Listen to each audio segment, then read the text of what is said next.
عارف ايه أسوأ قرار ممكن تاخده في حياتك؟ مش انك تختار غلط، ولا انك تتأخر، ولا حتى انك تفشل. السلام عليكم ورحمة الله وبركاته. عاملين ايه متابعين؟ كل سنة وانتم طيبين.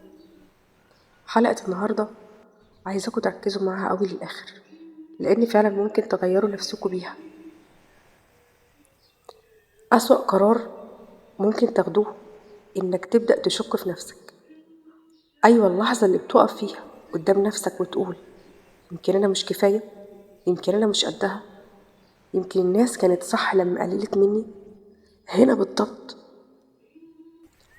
انت دخلت أخطر دايرة، لأن الشك في النفس مش مجرد إحساس، دي بداية هدم كل حاجة حلوة جواك.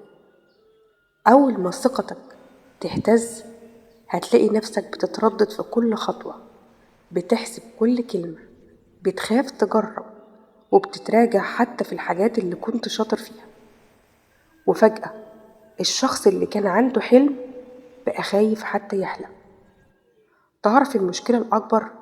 إن الشك ده غالبا مش صوتك انت، ده صوت حد زمان قالك إنك مش هتنجح، صوت مقارنة خلتك تحس إنك أقل، صوت موقف كسر فيك حاجة ولسه مأثر عليك.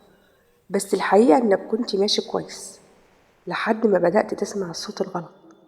اللي واثق في نفسه مش معناه إنه مكمل ولا كامل ولا عمره بيغلط، بس معناه إنه هو حتى وهو بيغلط عارف إنه يقدر يقوم تاني.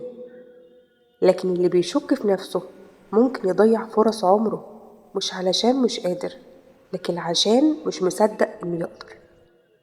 خلي بالك، العالم مش هيكسر فيك قد ما انت ممكن تكسر نفسك بنفسك.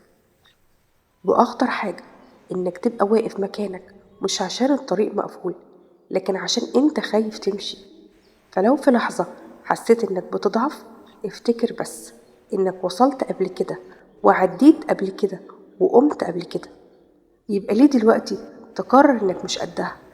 ارجع لنفسك، اسمع صوتك انت، مش صوت الخوف ولا صوت الناس.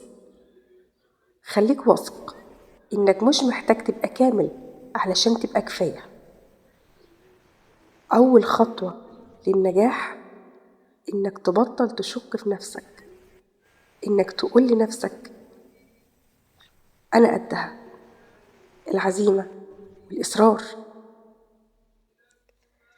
لأن طول ما أنت شايف نفسك قليل هتفضل عايش حياة أقل من اللي تستحقها. بس أول ما تقرر تصدق نفسك كل حاجة هتبدأ تتغير، حتى لو ببطء. هتبص لنفسك بنظرة مختلفة، هتدي لنفسك فرصة، هتجرب وهتغلط، بس مش هتكسر نفسك زي الأول. افتكر دايما مفيش حد ناجح كان واثق 100% طول الوقت، بس الفرق إنه مسمحش للشك يوقفه.